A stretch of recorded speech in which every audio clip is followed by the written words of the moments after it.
कक्षा 9 के सभी विद्यार्थियों का मेरे चैनल में हार्दिक स्वागत है। आज मैं उपस्थित हूँ आपकी संस्कृत पाठ्य पुस्तक पद्य पीयूषम का नवमः पाठा आरोग्य साधनानि, यानी आरोग्य के साधन, निरोगी रहने के साधन। तो इसमें 21 श्लोक दिए हैं, जिनको मैंने पिछले 3 भागों में आपको 7-7 श्लोक करके समझाया है और आज इसका लिखित रूप में मैं आपको दे रही हूँ। तो आइए इसका आज का अंक प्रारंभ करें। पहले श्लोक का अर्थ है, इसमें मैंने पहले शब्दार्थ दिए हैं, उसके बाद उसका अर्थ दिया। एक एक शब्द का अर्थ दिया है ताकि आप आसानी से समझ सकें। इससे आपको समझने में सरलता रहेगी और सहजता से आप समझ जाएंगे यदि आप शब्द पर ध्यान देते हैं, शब्दार्थ पर। तो पहला है चेष्टा क्रिया, स्थिर, स्थिरता, बलवर्धनी, बल, शक्ति, ताकत को बढ़ाने वाली। देह व्यायाम संख्याता, देह व्यायाम कही जाती है। मात्रा, उचित मात्रा में ताम, उसे समाचरित आचरण करना चाहिए। तो ये पहले श्लोक में आए हुए शब्दों का शब्दार्थ है, यानी उनका अर्थ है। अब इस पूरे श्लोक का अर्थ देखिए। शारीरिक चेष्टा जो स्थिरता और बल बढ़ाने वाली होती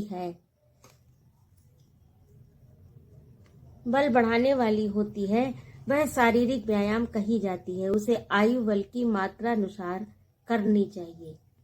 और दूसरा श्लोक है आपका लाघव जायते। इसके शब्दार्थ हैं लाघव फुर्ती, कर्म सामर्थ्य यानी कार्य करने की क्षमता, स्थिर स्थिरता, दुख सहिष्णुता यानी दुख सहने की शक्ति, दोष क्षय यानी दोषों का नाश, वात पित्त कफ, अग्निवृद्धि यानी जठराग्नि का। दोष 3 होते हैं, आयुर्वेद में 3 दोष बताए गए हैं, वात पित्त कफ। जठराग्नि यानी अग्निवृद्धि यानी जठराग्नि यानी पेट की अग्नि जो पाचन क्रिया में सहायक होती है, उसे जठराग्नि कहते हैं। उदराग्नि या जठराग्नि का तीव्र होना।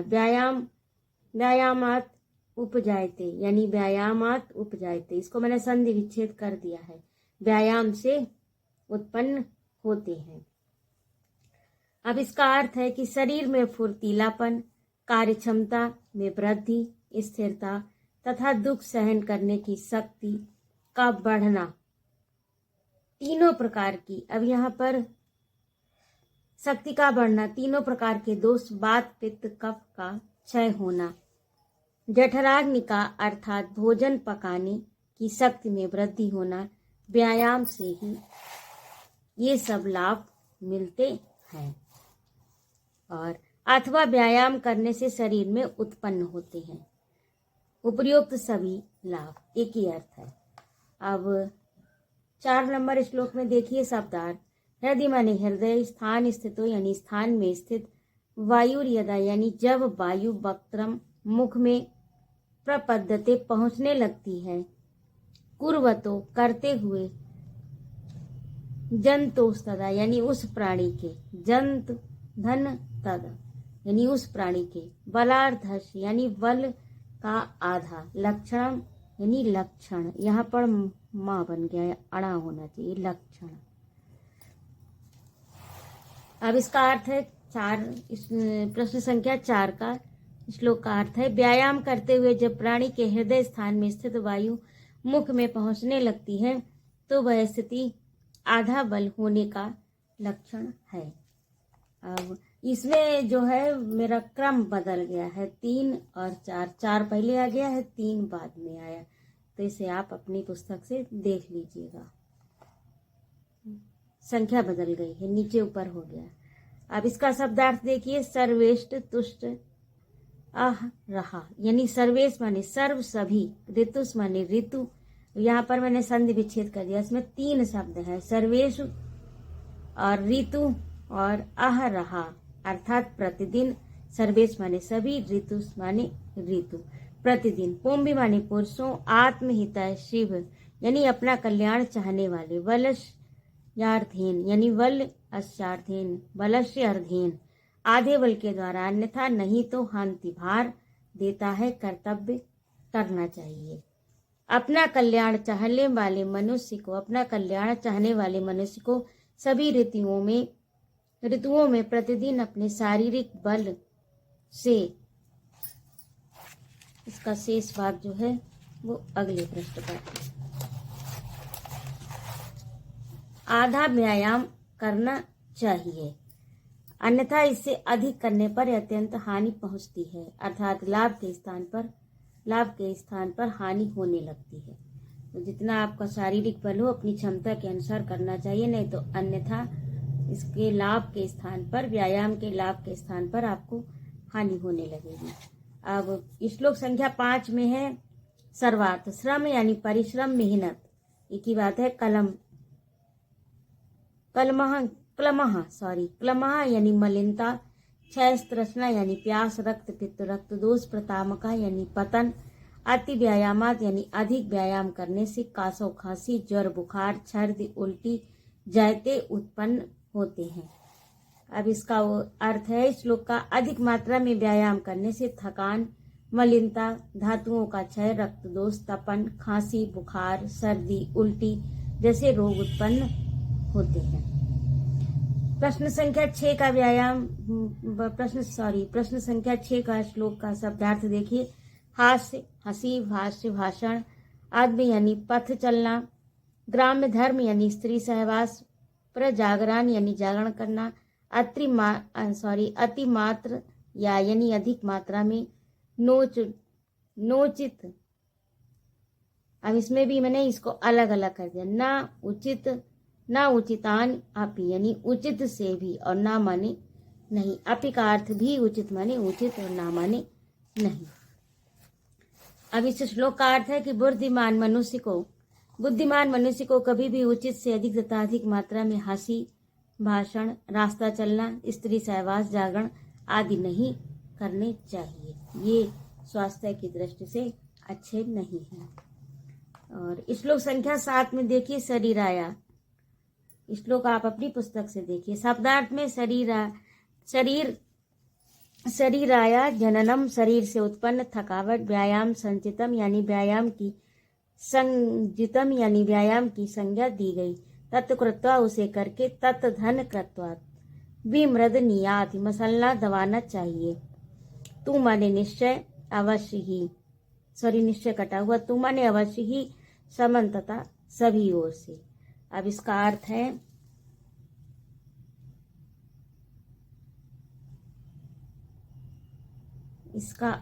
जो है वो छूट गया है, इसका अर्थ मैंने नहीं लिखा और अगले श्लोक का शब्दार्थ लिख दिया।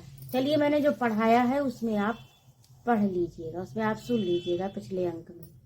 इसका जो है डिस्क्रिप्शन बॉक्स में मैं आपको दे दूंगी, नहीं तो आप कक्षा 9 की पीयूषम प्लेलिस्ट देखिए, उसमें आपको मिल जाएगा। अब अगला है देखिए शरीरोपच यानी शरीर का विकास, कांति माने सुंदरता, गात्र प्राणायाम अंगों का सुविभक्तता यानी सही प्रकार से विभाजन, दीप अग्नि त्वम अनालस्य यानी दीप्त प्लस अग्नि, धन ना धन आलस्य, दीप्ताग्नि त्वा भूख का बढ़ना। अब इसको अलग अलग करिए तो दीपाग्नि यानी दीपाग्नि भूख का बढ़ना, आलस्य यानी आलस्य, लाघव फुर्तीलापन और मर्जा माने स्वच्छता। इस श्लोक का अर्थ है व्यायाम करने से शरीर का समुचित विकास होता है, कांति बढ़ती है, पाचन शक्ति में वृद्धि होती है, आलस्य नहीं रहता, स्थिरता और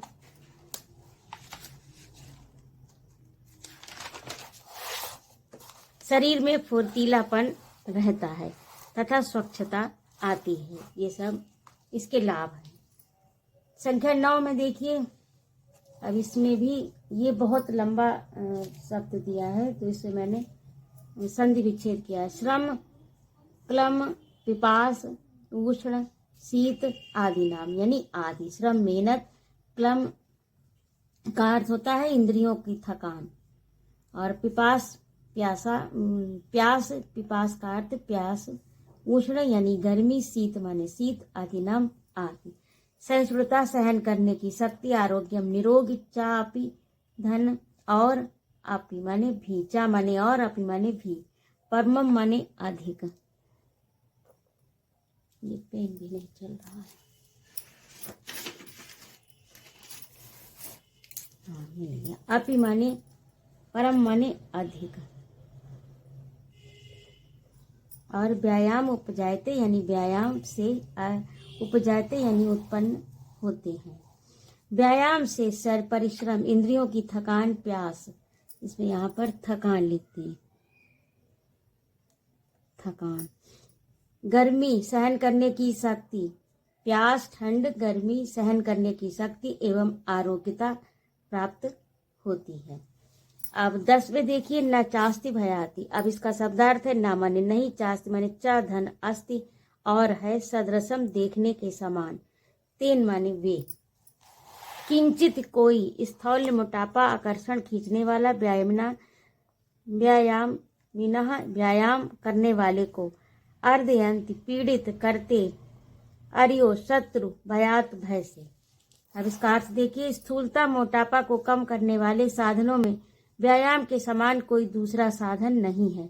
व्यायाम करने वाले मनुष्य को शत्रु से भय नहीं होता है, अर्थात व्यायाम स्थूलता कम करके शत्रु भय से मुक्त करता है। अब 11 में देखिए, ना से लेकर ही, इस श्लोक आप अपनी पुस्तक से देखिए। शब्दार्थ में सहसा क्रम में, सहसा धन आक्रम में, सहसा धन माने अचानक, आक्रम में आक्रमण, जरा बुढ़ापा, समाधि रोहती स्थिर भवती यानी मजबूत हो जाता है, मास्टा और मास व्यायाम भी, अविरतस यानी व्यायाम में लगे हुए, व्यायाम में लगे रहने से जरा बुढ़ापा अचानक आक्रमण नहीं करता तथा शरीर का मांस मजबूत हो जाता है और स्थिर होता है, मजबूत और स्थिर होता है। अब देखिए 12 में, 12 का शब्दार्थ देखिए, व्यायाम क्षुण गात्रस्य यानी व्यायाम अक्षुण गात्रस्य। इसको 3 शब्दों से मिलकर ये इतना लंबा शब्द बना है। गात्रस्य शरीर को, अक्षुण यानी स्थिर, और पदभ्यादुबरितता से यानी पदभ्यान उदबरितता से उबटन करने से, व्याधियों रोग, नोपसर्पंती न उपसर्पंती पास नहीं आते, सिंह शेर, और क्षुद्र मृगा यानी वन्य जीव, इव माने समान। ये तो इसका अर्थ होगा शब्दार्थ। अब देखिए, जिसका शरीर व्यायाम से स्थिर हो गया है, पैरों से मर्दन किया गया है, उसके पास रोग उसी प्रकार नहीं आते जिस प्रकार सिंह के पास जंगली जीव वन्य जीव नहीं आते। यानी जिसका शरीर व्यायाम करने से मजबूत हो गया है, उसके पास रोग उसी प्रकार नहीं आते जिस प्रकार शेर के पास जंगल के अन्य मृग नहीं जाते भय के कारण। 12 है वयो रूपा गुणैरहीन अपि, वयो रूप गुण यानी वयो रूप गुण 3 शब्द है, यानी अवस्था, वयो अवस्था, रूप गुण, धन हीनम, हीनम माने अपि माने भी, हीन होने पर भी, यानी रूप गुण अवस्था, रूप गुण हीन से होने पर भी, सुदर्शनम सुंदर, स्निग्ध चिकना कोमल, भोजन करने वाले, बल नाम पथ्य लाभकारी। अवस्था रूप यौवन से हीन तथा गुणों के न होने पर भी व्यायाम मनुष्य को सुंदर बना देता है। बलवर्धक और चिकना भोजन करने वाले के लिए व्यायाम लाभकारी होता है। शीतकाल व वसंत ऋतु में व्यायाम बहुत लाभकारी होता है। अब अगला है 14वां, पवित्र शुद्ध पवित्र, वृश्यम आयुष्यम, यानी वृश्यम आयुष्यम 2 शब्द हैं। वृश्यम वीर को कहते हैं, आयुष्यम आयु को कहते हैं। श्रम थकान, स्वेद पसीना, मल गंदगी, अपहम दूर करना, मलापहम शरीर बल संधानम, शरीर बल धन संधानम, शारीरिक बल को बढ़ाने वाला, परम बहुत, ओजस्करम ओज देने वाला। अब इसमें है प्रतिदिन का स्नान शरीर को पवित्र करता है, बल वीर आयु बढ़ाता है, शरीर की थकान गंदगी पसीना आदि को दूर करता है, शारीरिक बल तथा ओज में वृद्धि करता है, अर्थात शरीर कांतिमान हो जाता है। अब 15 में देखिए मेद वीक्षण सा, इसका शब्दार्थ देखिए, पवित्रम आयुष लक्ष्मी कलिनाशनम, पवित्रम आयुष्यम अलक्ष्मी कलिनाशनम, पवित्रम शुद्ध आयुष्यम आयु अलक्ष्मी निर्धनता कलिनाशनम, कलयुग का नाश, पादियों पैर, मल मार्गाणाम, मल धन मार्गाणाम यानी मल गंदगी, मार्गाणाम रास्ते, शौच शौच, अधानम करने से, अभिक्षसा यानी बार बार। अब इसका देखिए,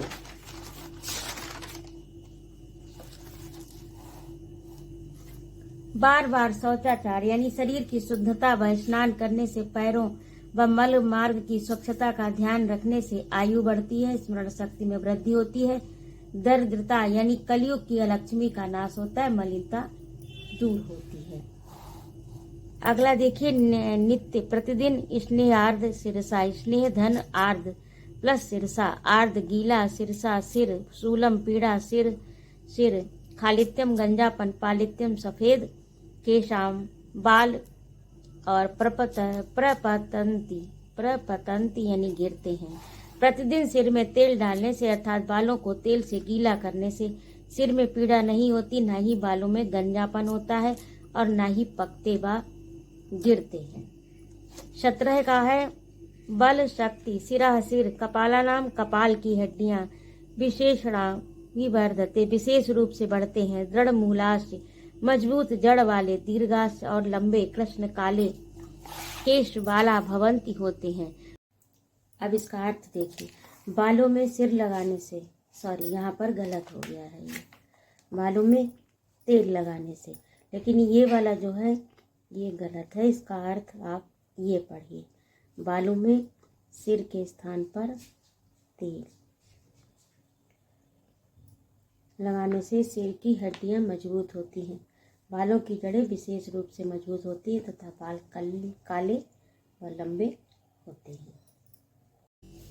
अब 18 में देखिए, इंद्राणी यानी इंद्रियां प्रशीदंत प्रसन्न होती हैं, सुतगा अच्छी त्वचा, सुतगा यानी अच्छी त्वचा, बाल च आननम, च धन आननम और मुख, निद्रा लाभ नींद लाभ, श्यान मूर्ध सिर पर तैल निषेण तात तेल को लगाने से, सिर पर भली भांति तेल लगाने से इंद्रियां प्रसन्न हो जाती हैं, मुख व त्वचा अच्छी हो जाती है, अच्छी नींद आती है। अब आपका है अगला, इसका देखिए, ये शब्दार्थ है, इसमें अर्थ लिखा है लेकिन है शब्दार्थ। न नहीं रागान पे विज्ञानाधिहार उपयोजते, सुगात धन अपि अभिज्ञानात आहारम उपयोजते, निरागात राग से अपि मन भी, अभिज्ञानात बिना जाने हुए, आहारम भोजन, उपयोजते उपयोग करना चाहिए, परीक्षण करके, अश्नीयात खाना चाहिए, आहार संभवा भोजन से बनने वाला। यदि आप इस तरह से थोड़ा सा भी ध्यान देंगे तो ये मैं निश्चित रूप से कह सकती हूँ कि आपको फिर आगे किसी भी वीडियो को या किसी भी कुंजिका को देखने की आवश्यकता नहीं होगी, किसी गाइड वगैरह का की आवश्यकता नहीं होती। मैंने एक एक शब्द को संधि विच्छेद करके उसका अलग अलग आपको अर्थ दिया है, और यदि आप इस तरह से पढ़ेंगे तो निश्चित रूप से आपको संस्कृत बहुत सरल लगेगी। अब देखिए इसका अर्थ, बिना रुचि के, बिना जाने हुए तथा बिना परीक्षण किए हुए भोजन का उपयोग नहीं करना चाहिए, क्योंकि शरीर का कल्याण व स्वास्थ्य भोजन से ही संभव है। देखिए पूरा अर्थ इसमें आ गया, एक एक शब्द का जब अर्थ आपने पढ़ा तो वाक्य देखिए कितनी आसानी से बन गया। अब इसका देखिए 20 का, हितासी हितकारी, मितासी कम खाने वाला, काल भोजी समय से भोजन करने वाला, जितेंद्रिय इंद्रियों को जीतने वाला, पश्यन देखते हुए, रोगान रोग से, बहुन बहुत से, कष्टान कष्टों को, विषमासनाथ यानी विषम धन हसनाथ, विषम भोजन करने से कई रोग व बहुत से कष्टों को देखते हुए बुद्धिमान व जितेंद्रिय मनुष्य हितकारी समय से भोजन करते हैं तथा अल्प मात्रा में करते हैं। अल्प मात्रा में यानी कम खाते हैं, भूख से थोड़ा सा कम खाने वाले स्वास्थ्य लाभ अवश्य प्राप्त करते हैं। और इसका अगला देखिए 21 और अंतिम, नरो मनुष्य हिताहार हितकर, आहार विहार से भी विहार सेवन वाला, समीक्षकारी सोच विचार कर कार्य करने वाला, विशेष शक्त आसक्ता यानी विषयों से अनासक्त, दाता देने वाला, समः समान भाव से, सत्य परा सत्य पालक, क्षमावान आपतोप सेवी, क्षमाशील व विश्वसनीय लोगों के साथ रहने वाला, भवत्य रोगा निरोगी होता है। चा माने और, हितकर आहार करने वाला, उचित विहार का सेवन करने वाला, सोच विचार कर अर्थात विचार पूर्वक कार्य करने वाला, विषयों से अनासक्त, सभी के साथ उदार व समता का भाव रखने वाला, दानी, सत्य का पालन करने वाला, क्षमाशील व विश्वसनीय मनुष्यों के साथ रहने वाला मनुष्य निरोगी होता है अर्थात आरोग्यता प्राप्त कर लेता है। तो ये आपके इस प्रकार से 21 श्लोक आरोग्य साधनाएं पाठ 9 पद्य पीयूषम से पूरे हुए और इसी के साथ आपकी ये पुस्तक पद्य पीयूषम के पूरे 9 पाठ थे जो कि आपके आज पूरे हो गए हैं। और अगले अंक से आपका कौमुदी नाटकम मैं लेकर उपस्थित होती हूँ। यदि आपको मेरा पढ़ाना अच्छा लगा हो तो कृपया मेरे चैनल को सब्सक्राइब अवश्य करें, लाइक और कमेंट करें तथा अपने मित्रों में शेयर करें। उपस्थित रहने के लिए बहुत बहुत धन्यवाद। जय माँ भारत।